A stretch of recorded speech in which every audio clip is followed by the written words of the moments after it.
Good morning and welcome to the DePauw University Athletics Hall of Fame induction ceremony. My name is Stevie Baker Watson, and I'm honored to serve as the Theodore Cotula Director of Athletics and Recreational Sports here at DePauw. Since 1986, the DePauw Athletics Hall of Fame has honored the legacy of our greatest student athletes, coaches, administrators, and friends of Tiger Athletics.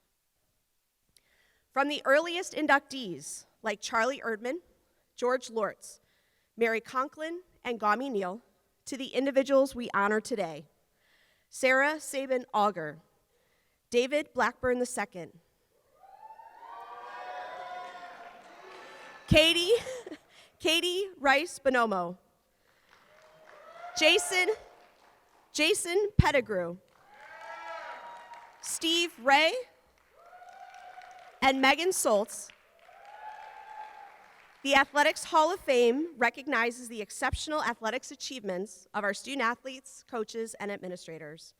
The 6 individuals we recognize today were tremendously talented in their time at DePauw and still today represent DePauw athletics in a first-class manner. I'd like to thank everyone for joining us today to celebrate these achievements. We're honored today to be joined by current members of the Athletics Hall of Fame as well as the DePauw University administration. At this time, please join me in welcoming to the podium Dr. Lori S. White, President of DePauw University.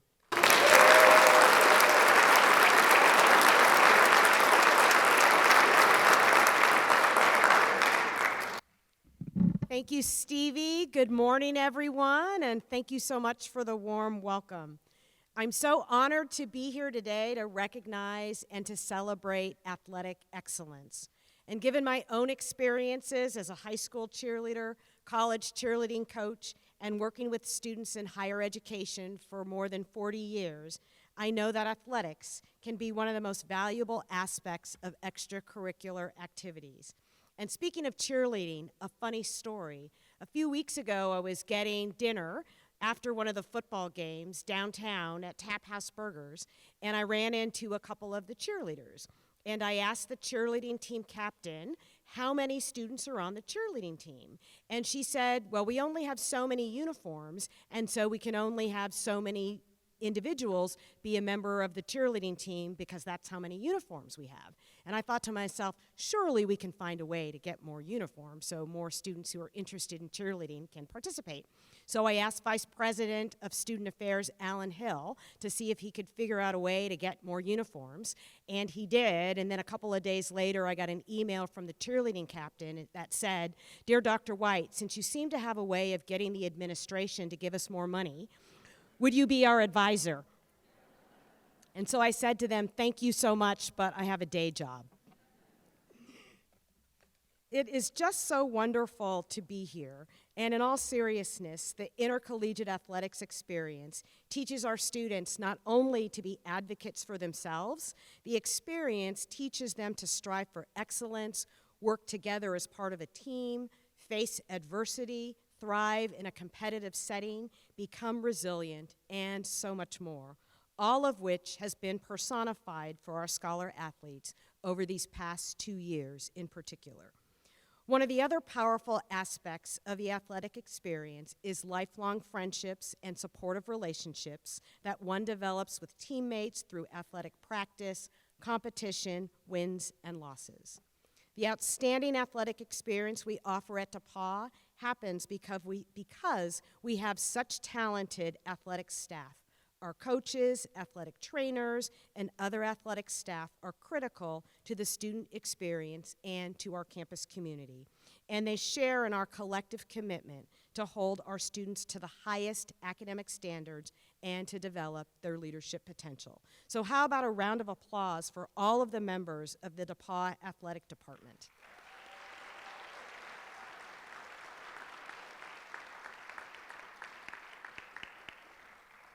Each of these athletic staff members is dedicated to ensuring our students have an incredible experience at DePauw and contribute so much to the entire DePauw community. Now, our purpose for our gathering today is to honor the achievements of former DePauw student athletes. It gives me great pleasure to welcome our athletic greats back to campus to celebrate your achievements, and to recognize your success beyond DePauw. And though I was not fortunate enough to personally know today's honorees during their DePauw years, I learned while familiarizing myself with each of their stories that their DePauw athletic experience helped them achieve athletic excellence and academic success, and for each one of them served as the foundation for a successful career, community, and civic leadership and fulfilling personal lives. Since graduating from DePauw, each of you has truly risen to reveal your gold within. We're so proud to call you DePauw alumni, and thank you for allowing us to honor you today. Congratulations.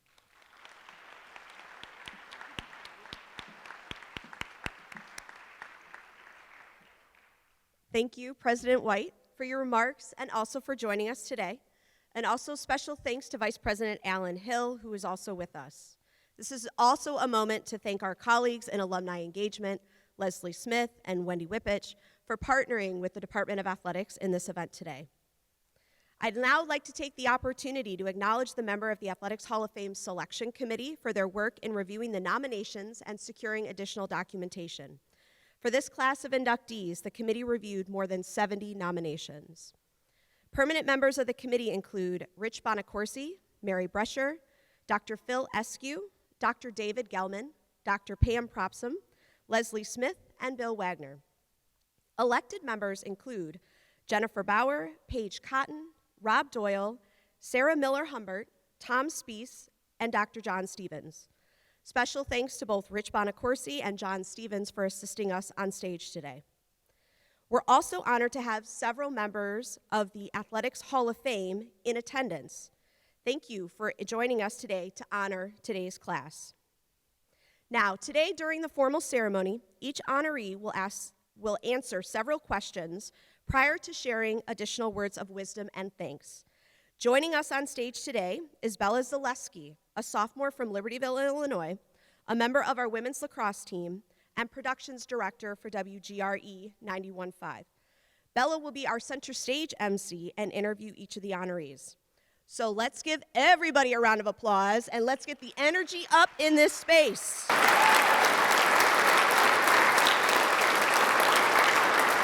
All right, Tiger fans, we're up. Let's get this party started. First, let me tell you about Sara Sabin Alger from women's soccer.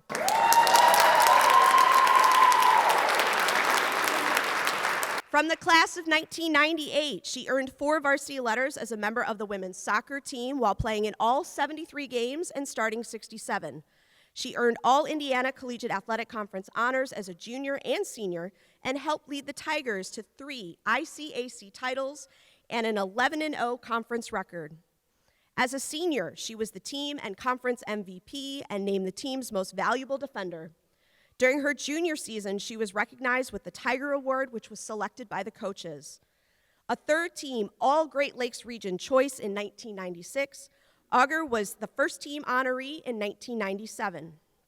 During her senior season, the Tigers earned the program's first ever appearance in the NCAA Division III Championship, and in her 4 seasons at DePauw, she recorded a record of 50 wins, 20 losses, and 3 ties. Sara has more than 20 years of experience in the nonprofit sector, predominantly in healthcare, and since late 2020, she served as president of University Health Foundation in San Antonio, Texas, which supports University Health, South Texas's only public health system.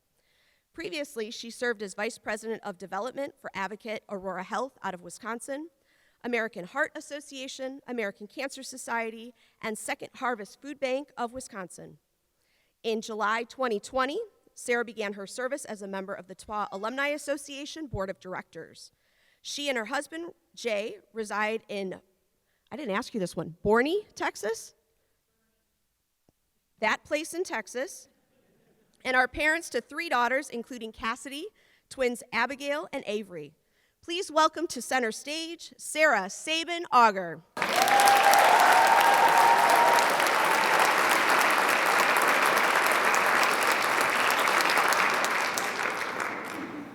Stevie, that's okay. I called it burn when we first moved there, and I was corrected.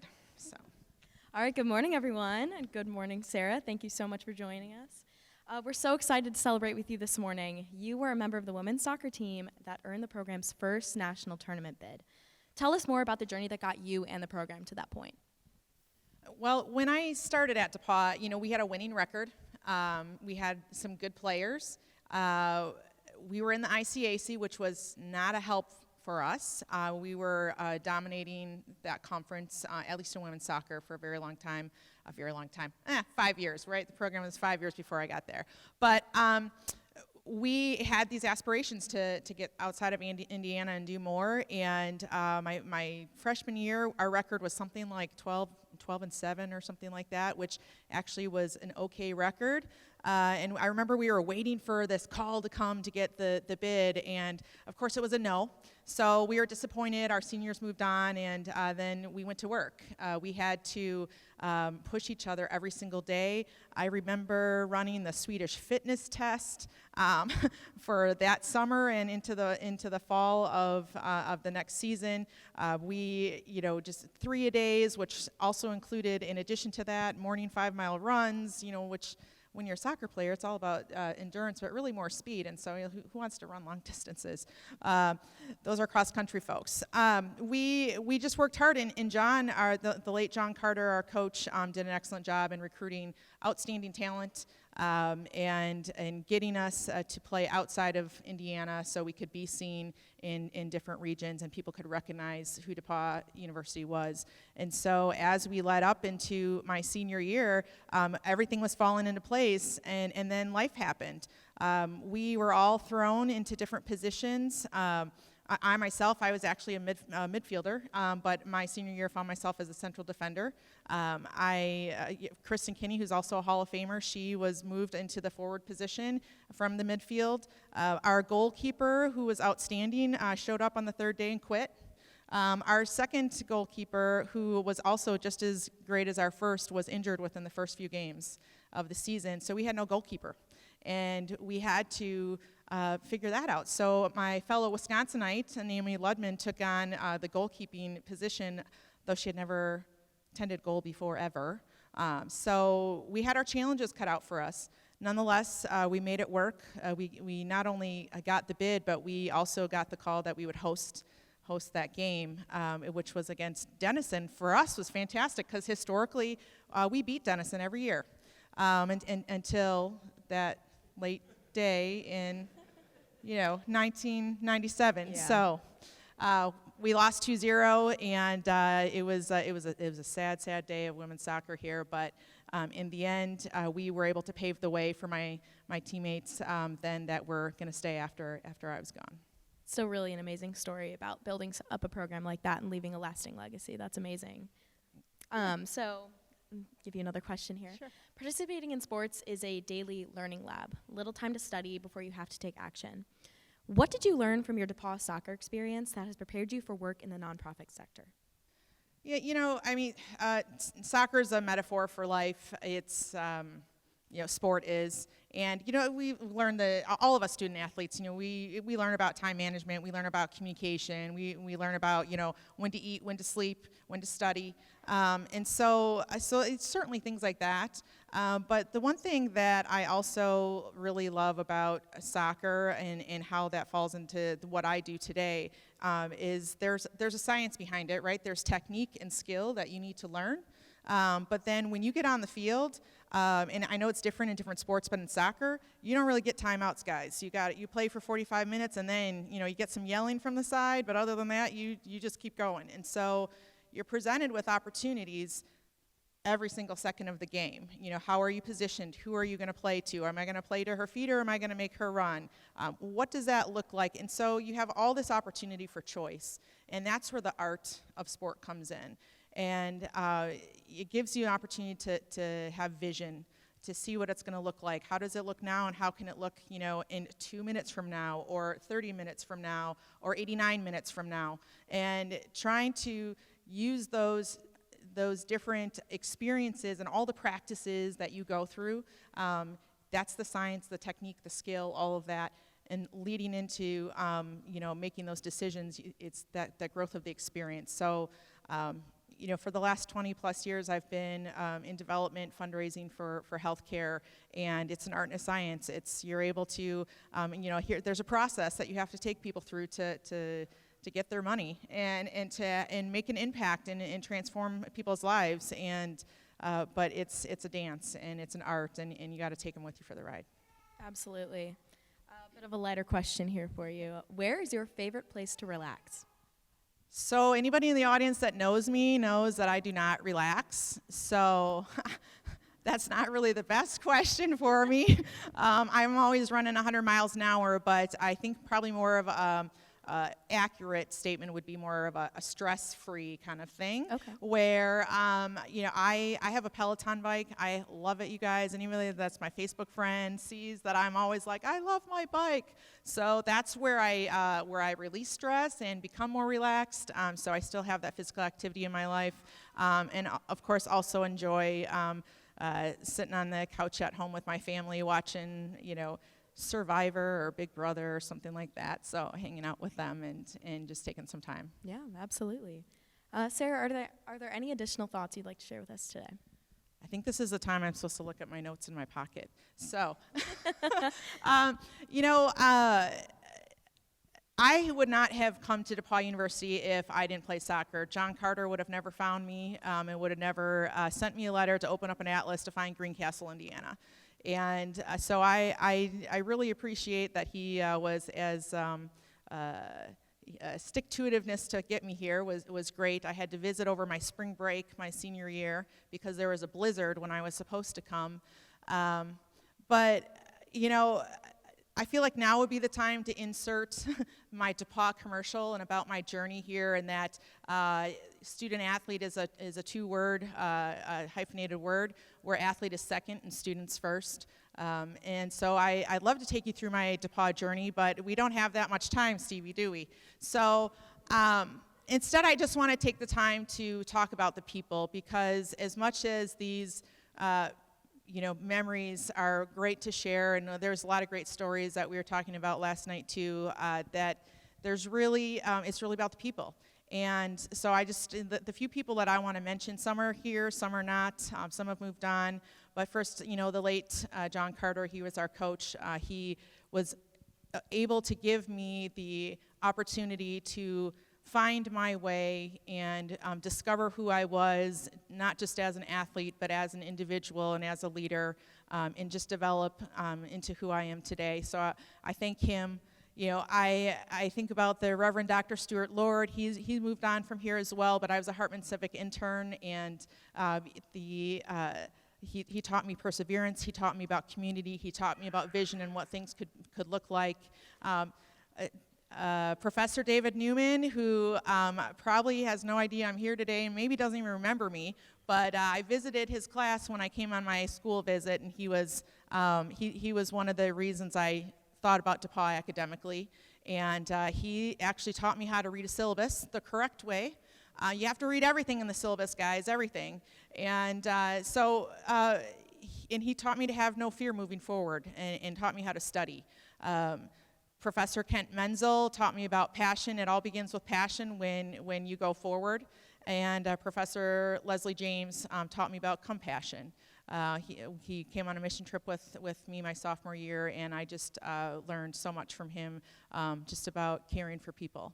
And because we're here for soccer, I could mention every single one of my teammates. We don't have that much time, but these women are just phenomenal, and they're lifelong friends. And I met them inside the white lines, and they've been a part of my life ever since. So I so appreciate every single one of them. Some of them have their own Hall of Fame and their own stories to tell, but they're just wonderful, wonderful people, and I'm so glad that John brought us all together. The last people I want to thank are my family. My husband's here today and my 3 daughters. They know that soccer was a huge part of my life growing up, and it hasn't really been a part of my life in recent years because there are other things that have risen to the top that really make me enjoy life more, and that's them. So I want to thank them for being here. And then my mom and my sister, who, those poor people, who have been through all the rain and the snow and the sleet, that's how you play soccer in Wisconsin. And, to all the rides, all the times my mom had to find me a ride and put me in a car to go states away to go play. I just thank you for your support over the years. So just remember, all you student athletes in the audience, it's really about the people. These are lasting friendships, and they make an impact on you for the rest of your life. It's not about the faded memories. Hold those people close. Awesome. Thank you so much. Tiger fans, Sara Sabin Alger.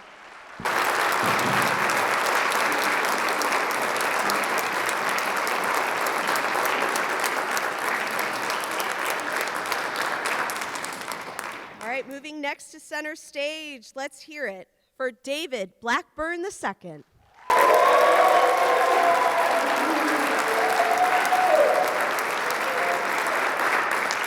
David is a class of 2004 and was a four-year starter in the defensive secondary for the Tigers. A four-time All-Southern Collegiate Athletic Conference selection, Blackburn earned first-team honors in 2001 and 2003 and was a second-team choice in 2000 and 2002.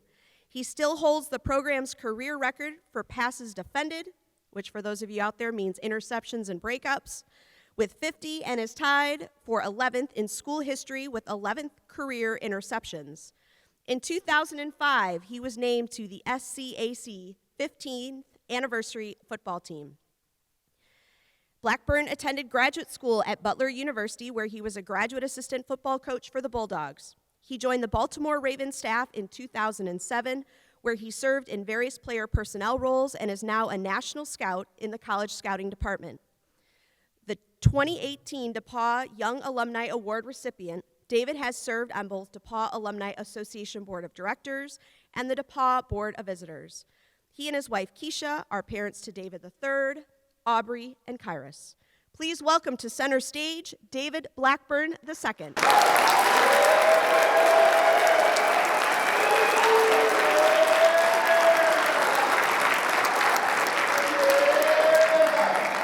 Hi, David. Thank you so much for joining us today. Absolutely. All right, tell us about the best game you've ever played for the old Gold and Black and why it was the best game ever.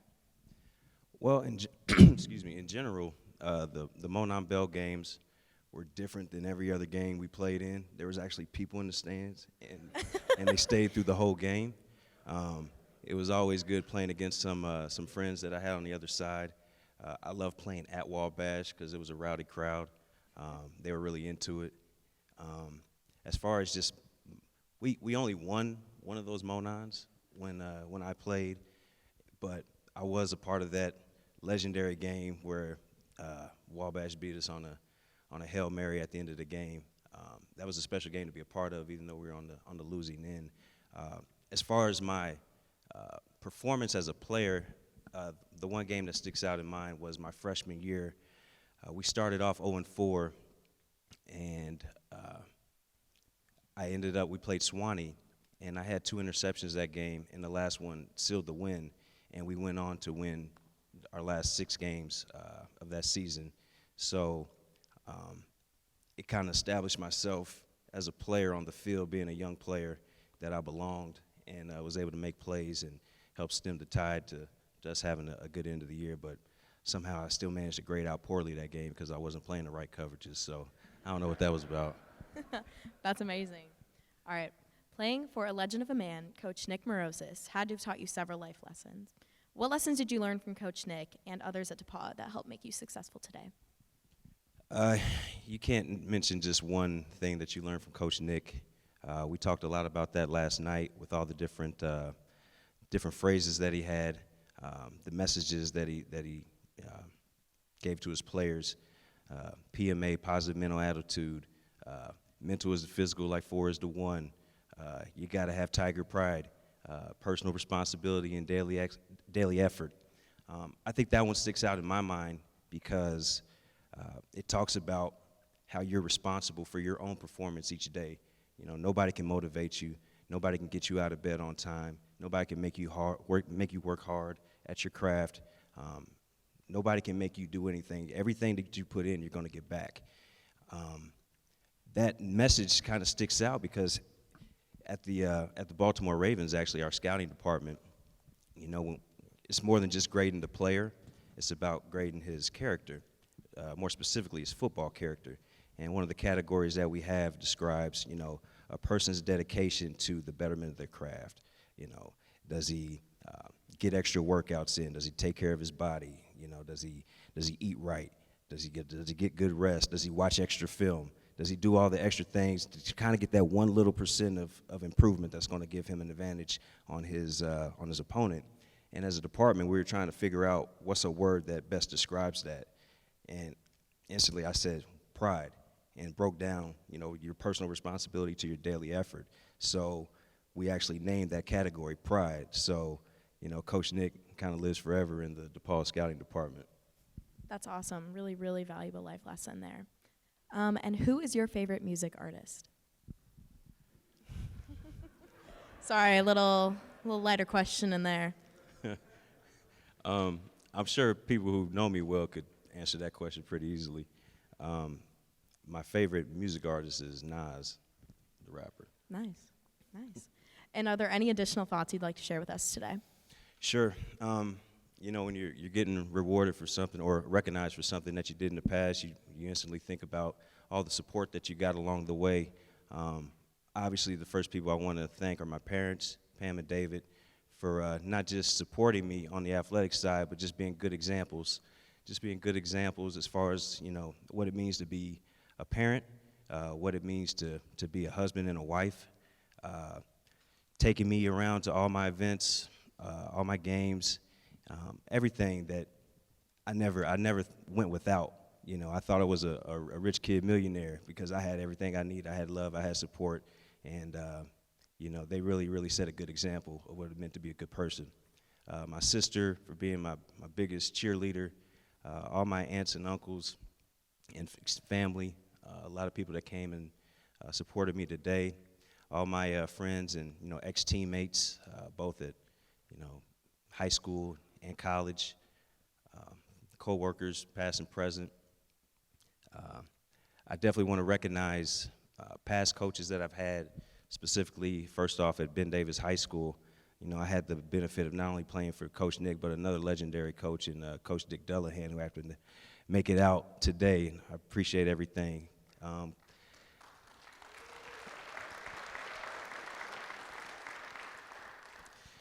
Not just him, Coach Mike Davison, Coach Kevin Vanderbush, Coach Tom Allen.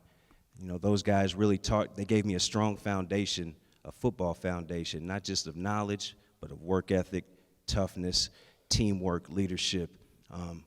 We had those benefits. They were accessible at a young age. You know, I started off playing football in second grade in the Ben Davis Cadet League, and basically it's the feeder system, and they teach you all the basics and the fundamentals of not just the techniques of football, but what it means to have good football character. So I was well prepared when I came here to DePauw on the football side, and also as far as what hard work meant.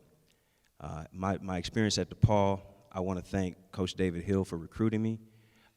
I'm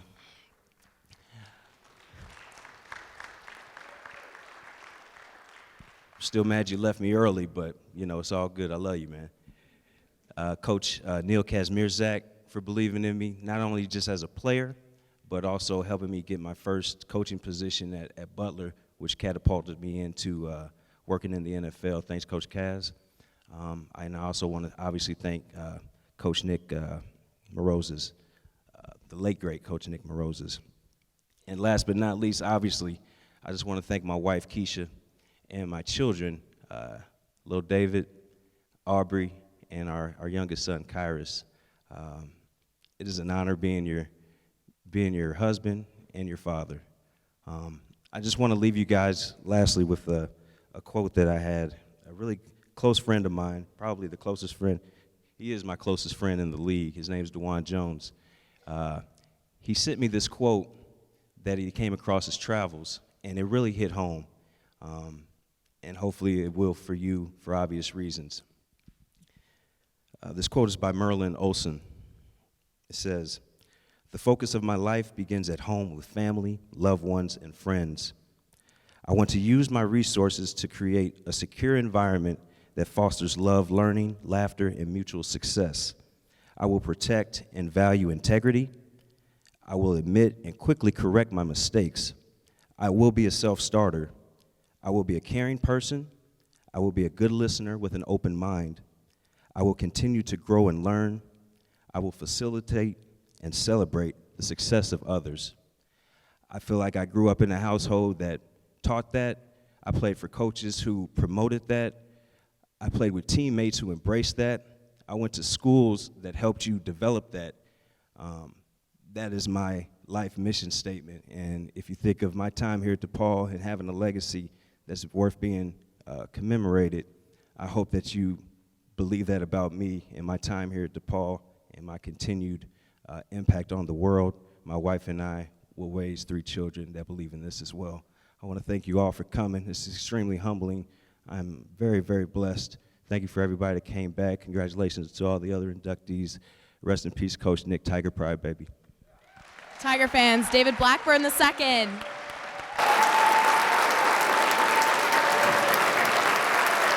Next to introduce to you is Katie Reis Bonomo from Women's Swimming and Diving.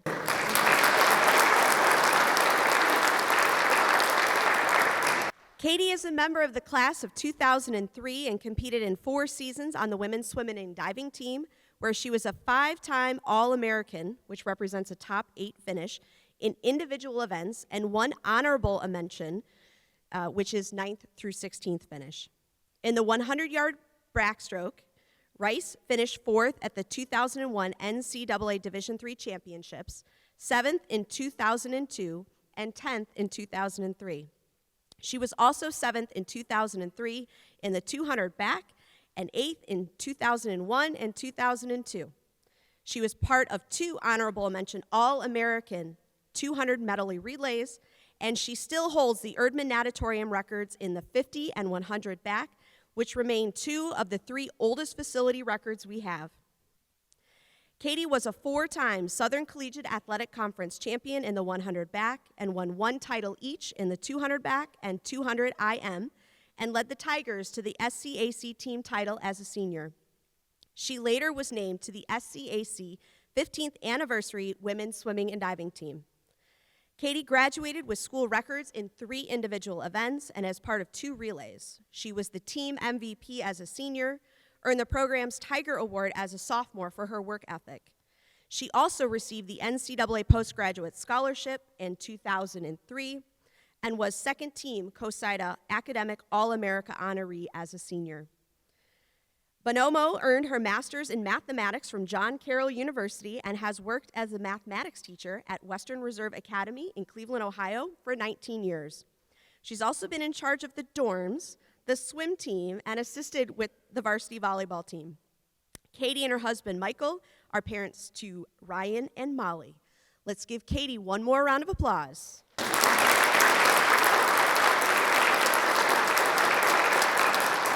All right, good morning, Katie. Thank you so much for being here. Good morning, thank you.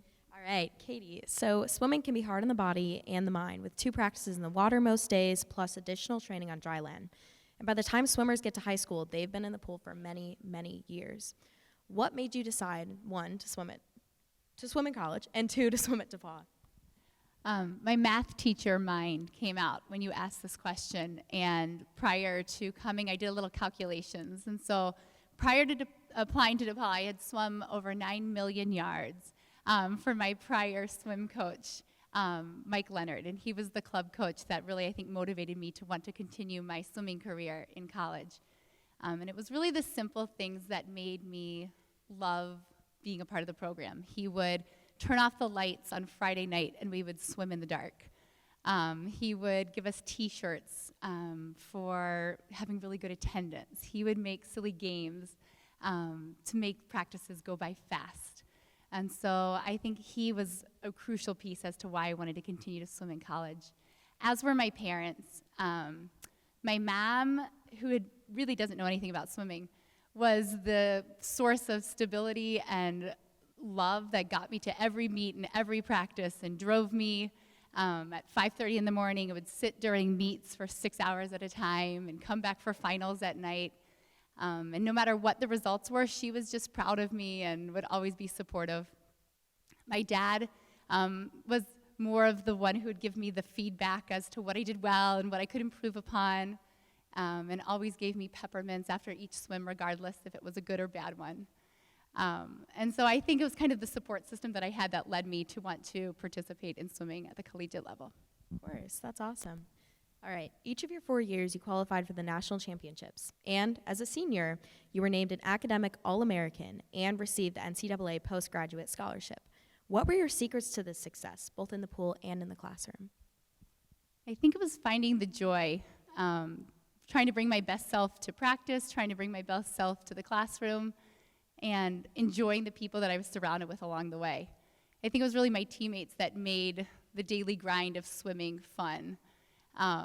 It was the listening to Jessie's Girl while we would stretch before practice. It was the season end towel parties where you could only show up to the party dressed in something made of a towel. It was getting to go to Barbados and travel with my teammates and eating fish every night at the Fish Hook Grill after practices. I think they really brought the joy and energy that sustained me to go through the academics and the swimming components. Of course, that's awesome. And change directions here. What's your favorite TV show to binge watch? My husband's gonna laugh when I say Blacklist because I often just fall asleep during it, but I try to enjoy watching it with him. All right, Katie, are there any additional thoughts you want to share with us today? So I thought perhaps the best way to conclude would be for me to write a letter to myself. And so I'm going to use my notes here. I know nobody else has yet, but I decided to write a note to myself when I was in college.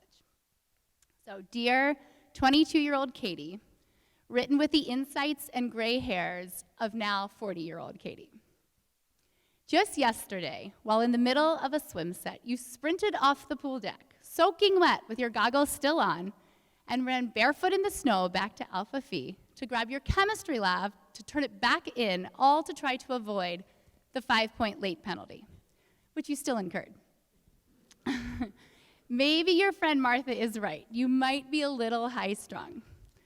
You need to stop defining yourself by an itemized list of tasks or accomplishments. You are not the results of your calculus exam. You're not the results of your sociology paper or your split in the 400 medley relay. Rather, realize you're simply defined by your daily actions. Say what you mean what you say. Work hard, play harder. The wisdom imparted to you by your parents, those will come to define who you truly are. You think your final dip in the pool will conclude with Nationals senior year in Atlanta, but you are wrong. Your relationship with a Mr. Michael Bonomo will blossom on the pool deck of Western Reserve Academy, where you will coach together, fall in love with one another, and join each other's team officially in marriage. Your team will grow with the addition of your son, Ryan, and your daughter, Molly. And through it all, as you negotiate your professional life, your love life, and the adventures of your 30s, the people already on your DePauw team will remain on your side. So too will your parents, your aunts, your uncles, the parents of your teammates. Your team is truly plentiful and full of love. And the women on your team with whom you eat and swim and live and attend classes with are some of the most focused, driven, and kind people you'll ever meet. Your friendships will not end as you part ways from Greencastle. Your teammates may disperse throughout the country, and they will grow into successful entrepreneurs, saleswomen, doctors, and exercise physiologists. And they may move as far away as Texas, but you should know that your heart will be warmed each year as you gather at the Paynes Lake House to go boating and enjoy evening campfires with one another. They truly will be your forever teammates.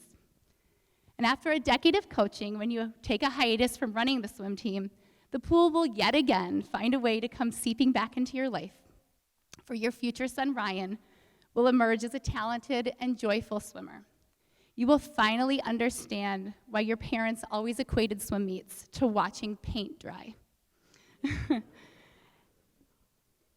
It's really, though, enthralling to wait for 4.5 hours and watch him compete for just a mere 29 seconds at his very best. And you will discover that gymnastics meets are equally tedious, as your future daughter, Molly, will inherit your competitive spirit and will pursue her love of gymnastics. Few things will give you more satisfaction than watching your own children push themselves beyond their own limits.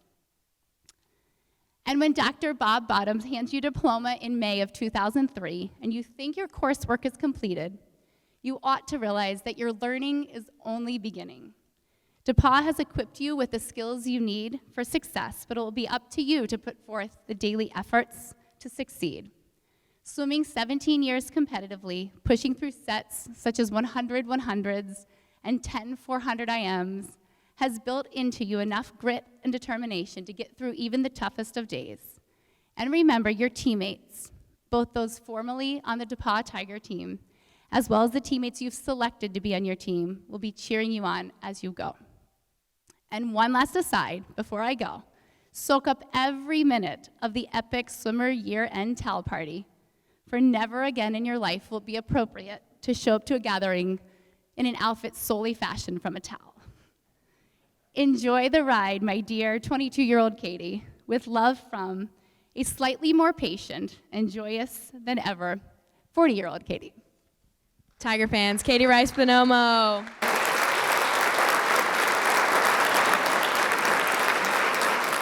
Next up, let me introduce to you Jason Pettigrew from football.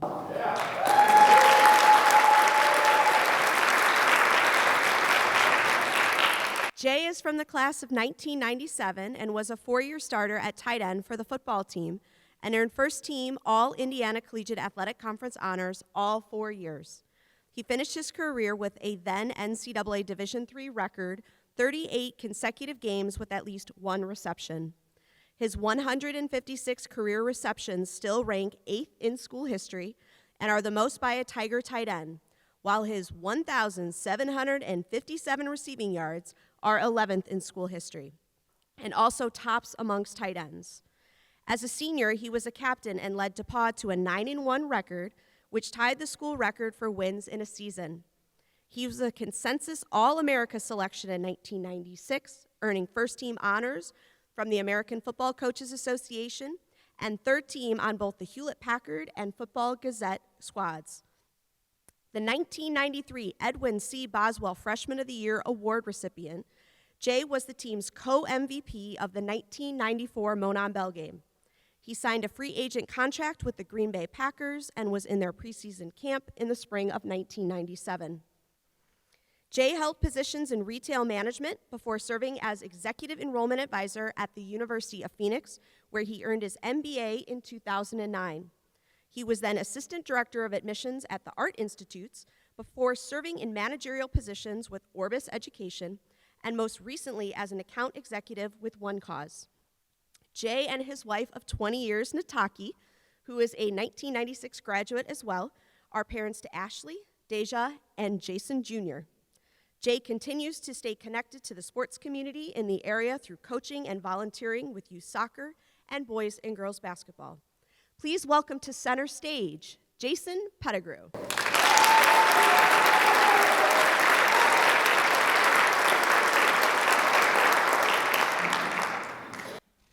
Hello, thank you so much for being here with us, Jay. Thank you.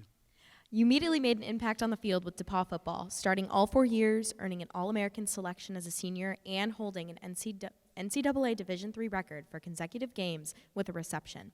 At DePauw, though, the Monon Bell game is the thing. Tell us your favorite memory from when you played in a Monon Bell game. There were so many. I remember my freshman year was the 100th game in the series, and so we were featured in Sports Illustrated, and it was amazing to see such a small-town rivalry getting that type of national recognition. So that was my freshman year. My sophomore year, we were actually featured on ESPN for the Monon Bell game. That game had back-to-back kickoff returns to start the game, so very, very exciting game to play in. But hands down, my senior year when we won the Monon Bell and we won the conference championship, that's got to be my single best Monon memory.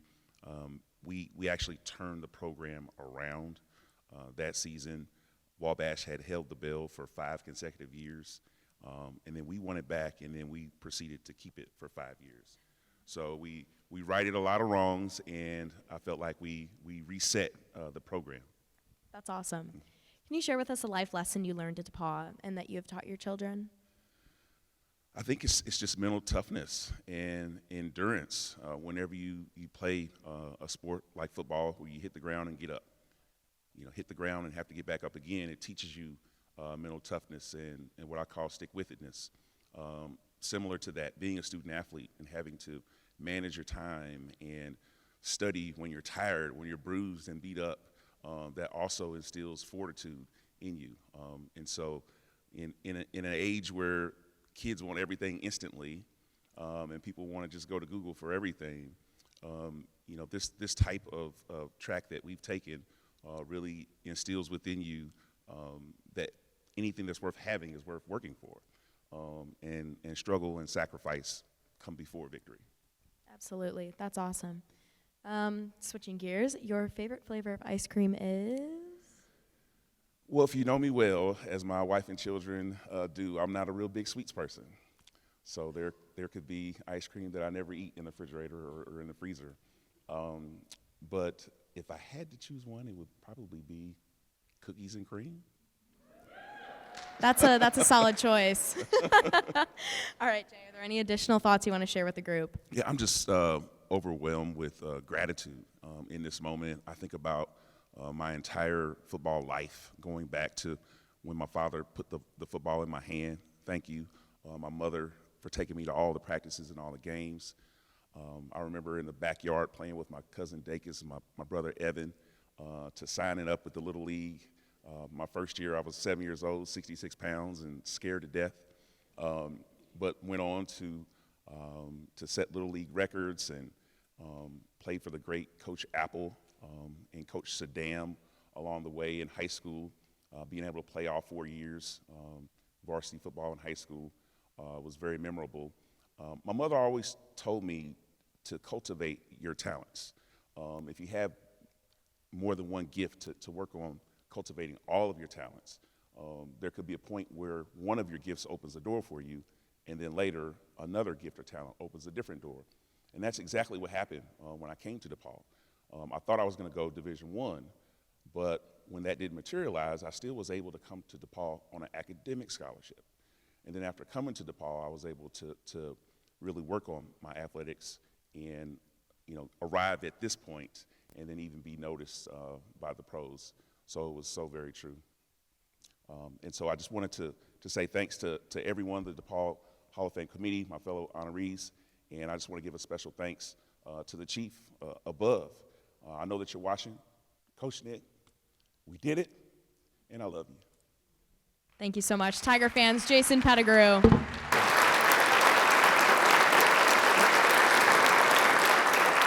Next on our list, Steve Ray from baseball.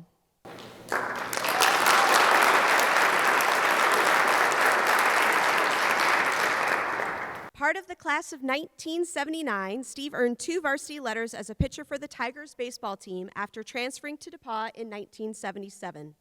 In those 2 seasons, he posted a 12-win, 5-loss career record, including a 9-2 mark in 1979 with a 1.99 earned run average with 65 strikeouts in 68 innings.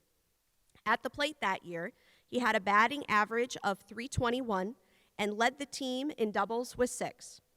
As a senior, he earned DePauw's first baseball All-American honor when he was a 3rd-team selection by the American Association of Baseball College Coaches. Earlier that season, Steve garnered first-team All-Region accolades and team MVP honors. His .706 winning percentage still ranks in a tie for 11th in school history, while his 2.37 earned run average is 3rd. His 9 wins in 1979 remain the 3rd highest single-season total in program history, while his 65 strikeouts are tied for 11th, and the 1.99 ERA is 15th. That's a lot of numbers. As a senior, he tossed 2 no-hitters, including the program's only perfect game after a 5-inning rain-shortened win against Franklin with 11 strikeouts. A month later, he hurled a no-hitter against Rose-Hulman with 11 strikeouts in that 7-inning contest. Steve has over 40 years of experience in the aerospace and defense industry in sales and marketing, including 33 years with LPI Corporation as Vice President of Sales and Marketing. He's also worked in a consulting role with the Major League Baseball Players Alumni Association, as well as scouting for the Philadelphia Phillies MLB team. He and his wife reside in Cape Coral, Florida, are the parents of 2 adult children and 4 grandchildren, of which his daughter Jenna is here, with grandchildren Cole, Carter, and Cameron. Please welcome to center stage, Steve Ray. Hi,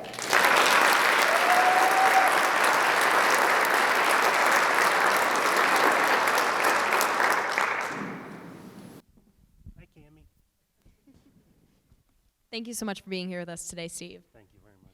All right, you pitched 2 no-hitters at DePauw, and what's believed to be the only perfect game in school history. Tell us what was going through your mind those final few innings of the perfect game. Did you know you were making history? Well, I think anytime you're pitching, you know when you give up the first hit.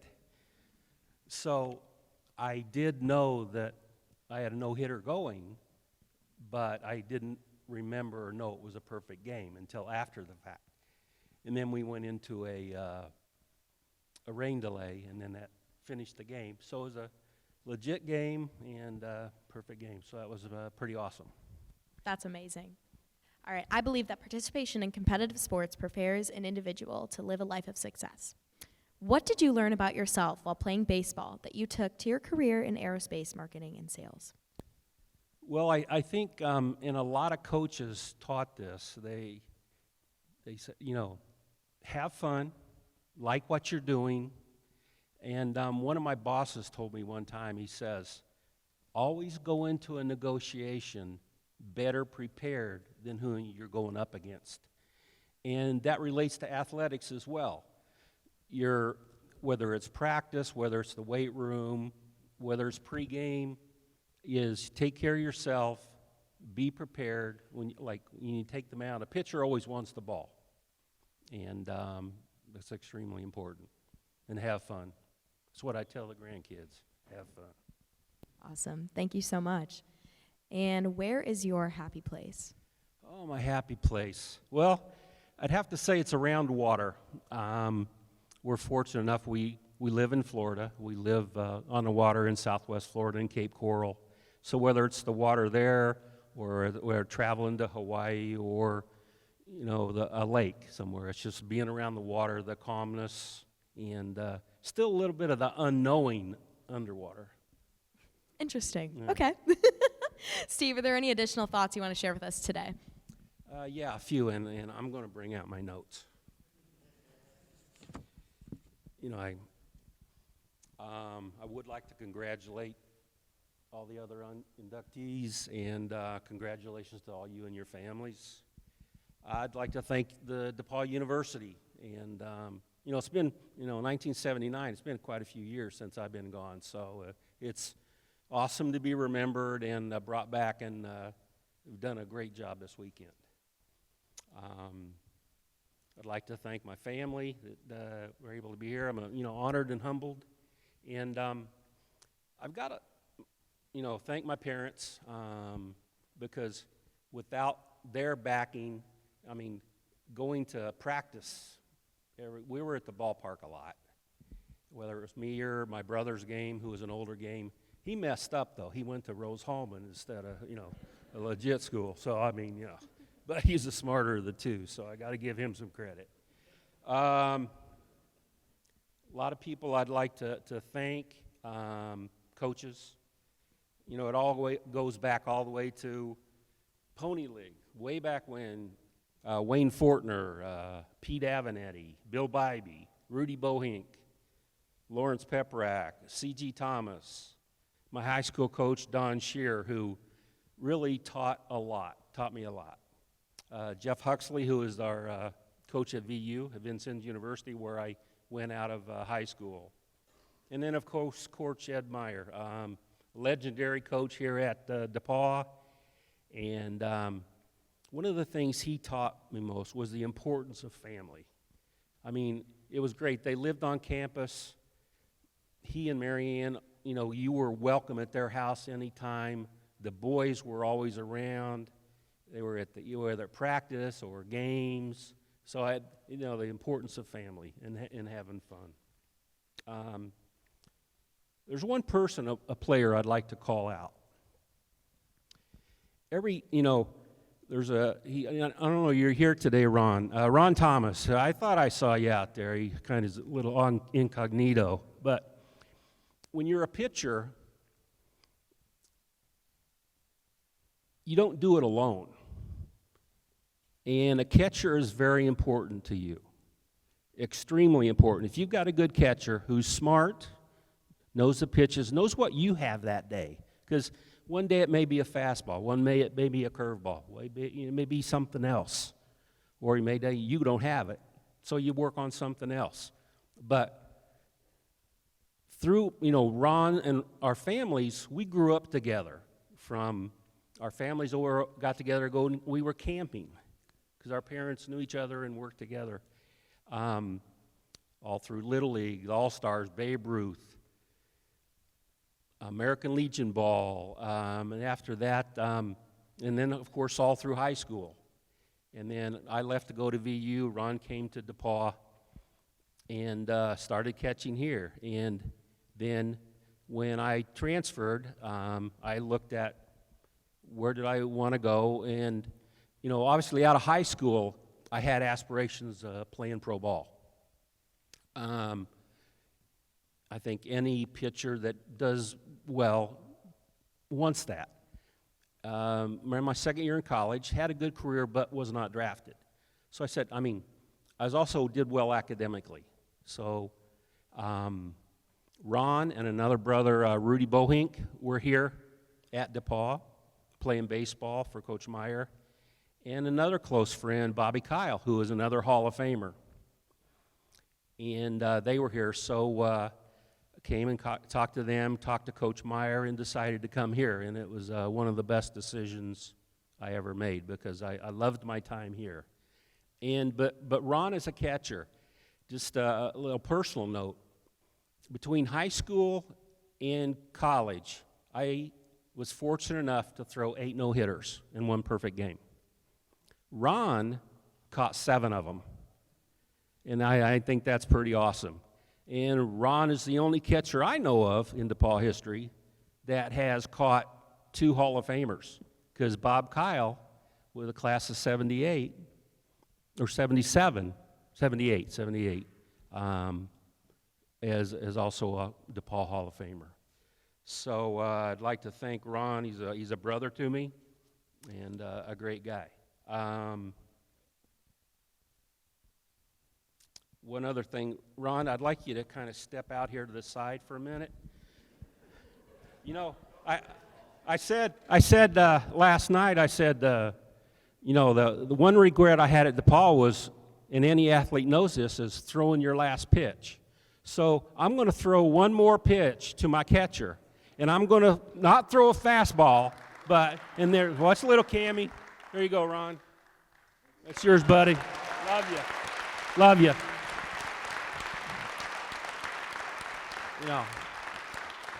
He's quite a friend.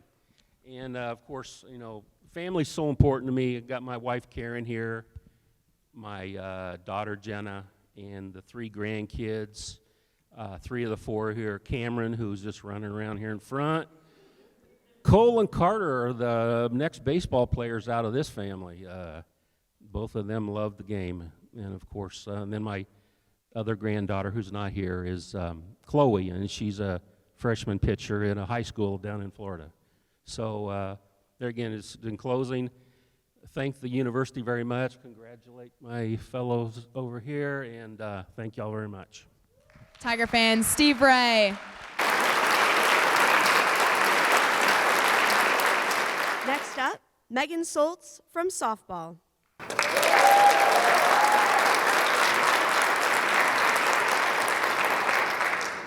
A member of the class of 2010, she was the 2010 Amy Hasbrook Award co-recipient and 3-time All-American selections, leading the Tigers to the first 4 NCAA postseason appearances in softball program history.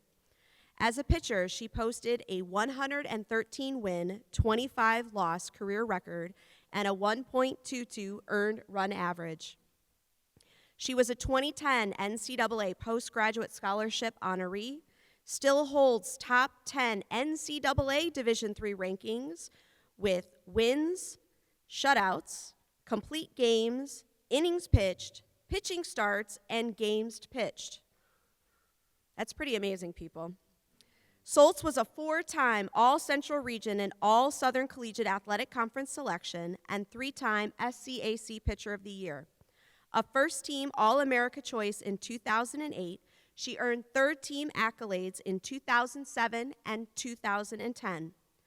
During the 2008 season, she finished with a Division III best 36 wins against 4 losses, including 32 consecutive wins, which ranks 4th in NCAA Division III history. During that season, she pitched 52 2/3 consecutive scoreless innings.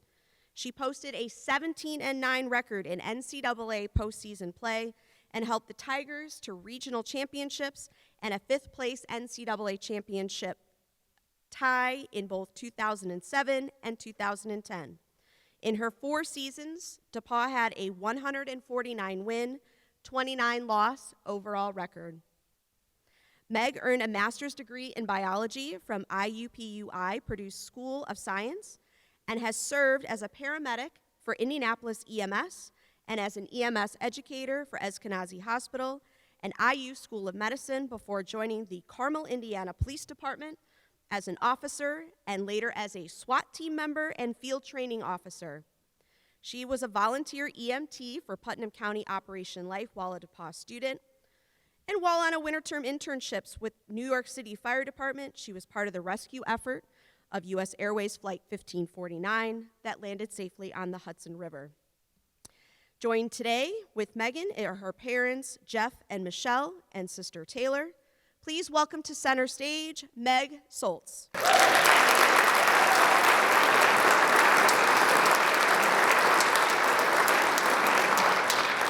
All right, hi Meg. Thank you so much for being here with us today. Thanks for having me. All right, students at DePauw really enjoy their winter term experience. And for you, you had the opportunity to go to New York in 2009 and work with the New York City Fire Department. What drew you to this experience from the beginning, and what did you take away from your time in New York? I think there's been a little bit of a lead-in to the results of that particular trip here, but my first winter term, I took the EMT class, and that kind of, little did I know, drove me through the rest of my professional career. So starting as an EMT, then I got involved with Putnam County Operation Life. There's actually an alumni, a DePauw alum, Dr. John Freeze was the medical director for FDNY at the time. And his contribution to the university was to bring a couple of DePauw students out to New York for an internship each year for winter term. So I was in New York as part of that winter term program. Little did I know there was going to be a major event while I was out there. So we were sitting, doing some research. He had a couple research projects for us to participate in.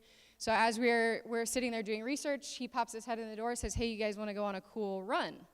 We're like, "Absolutely, of course we do." And on the way there, we find out that this plane has made an emergency landing in the Hudson River.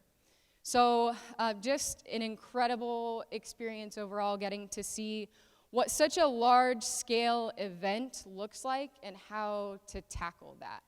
Because a lot of times I think we feel overwhelmed if there's a large task that we have to manage or something that we're responsible for, and you just can't figure out where to start. So something I learned from that experience was just start where you stand and make sure that each individual piece is done and done well. And remember that no individual person's job is insignificant. Each of those pieces have to work together, much like what we find as a team, much like we've talked about here, that these successes are all part of a bigger picture. So amazing experience. I'm so thankful. I'm thankful that everyone was okay in that particular disaster, but I learned a lot of takeaways that are applicable in my life now. Absolutely, that's really an extraordinary experience. All right, Meg, you are a woman of many firsts. A member of the first softball team to make it to the NCAA tournament, first female SWAT team member on the Carmel Police Force, first and only softball student athlete to receive an NCAA postgraduate scholarship. Can you share with us how you have prepared yourself to live a life of firsts? So I've never thought about those things quite in that way. Those are all things that as they're happening, you don't look at them or have that perspective of them. So bringing that to my attention was pretty cool. And then you think back, okay, well, how does that happen, or how do you get to be where you are? And a coach of mine in high school, as an athlete, your last game of whatever stage of life you're in, you think your life is over. Whatever that last game is, that part of your life or that chapter of your life is over. So I looked at Coach Good. I said, hey, what am I going to do now? Very tearful. What am I going to do now? And she said, just keep going. And so that's one of the principles, or one of the driving things I think that continues to move me forward, and that helps me find success, is that idea that I just need to keep going, and I just need to keep working. And there's a concept on our SWAT team that we have if we get into a structure, because we practice all the time, just like athletes. We rehearse what we'd like to do, but it has to be based on a principle system. If I go clear a house, and that's the only house that I look at, then that's the only one I'm going to be good at clearing. So I have to build a set of principles behind that, so that each new experience I can apply those principles and be successful. And so one of those principles is just find work. So no matter what I've been doing, no matter where I found myself, I've just kind of looked around and tried to assess, where are your weaknesses, how do you fix them, and how do you find work to keep yourself moving forward? And I think that has contributed much to my success. Absolutely. What is your favorite meal to cook at home? Takeout. Very solid answer. All right. Are there any final thoughts you'd like to share with us today? Yeah, I just want to thank the university, congratulate everyone up on stage here. And I've gotten an opportunity throughout the last couple of days to contribute a lot of the success that I have to the coaches, the staff, the amazing university. But not often in a group of people do I get the opportunity to thank my family and the people who really built who I am today as a person. So as much as my dad would probably be the first person to lean over to my mom in the middle of a game and say that they need to warm somebody up, he's also, the first one to drop me off at the door this morning and be very proud of what I've accomplished. I learned a ton from my mom about making sacrifices, her for both my sister and I, to make sure that we find success in ourselves. My sister, who obviously was dragged along to many softball games, that just relentless loyalty and commitment to being present means a lot for the people that you care about. And then my friends who have become family, that sense of encouragement that you are capable, you can get things done no matter how big the task seems to be, and that time is our only really non-renewable resource that we have. So to spend that and use that wisely with the people that you love. So thank you again to the university, thank you to the board, and I'm very honored. Thank you. Tiger fans, Meg Soultz.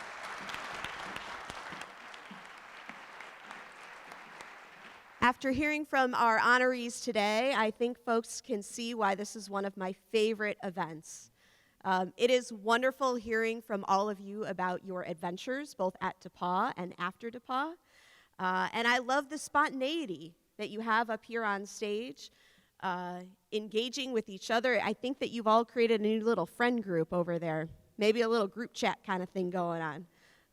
Been a lot of Tiger pride, a lot of Tiger love this weekend. So on behalf of DePauw University and Team DePauw, thank you for choosing to come to DePauw. Thank you for choosing to be a part of our athletics program. And thank you for coming back and allowing us to celebrate you and your achievements. Let's give all of them one more huge round of applause.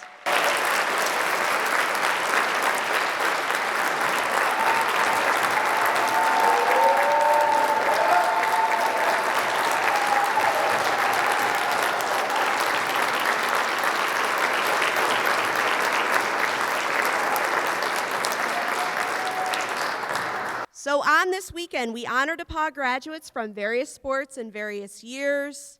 Thank you to the honorees, those on stage, those that have shared stories with us last night and before. I encourage you all to go to DePauwTigers.com to see not only the video from today, but each of the inductees also did a personal TED Talk video for you to be able to review. Honorees today received a plaque to display proudly in their home or their office. There's also a duplicate plaque placed in the Athletics Hall of Fame on the second floor of the Lilly Center, and I encourage you to go see that as well. This concludes our program this morning. I'm going to ask that the inductees remain on stage for photographs, and I hope to see all of you at our home football game today, which begins at 1 o'clock, at which time we will honor these folks again at halftime. Go Tigers!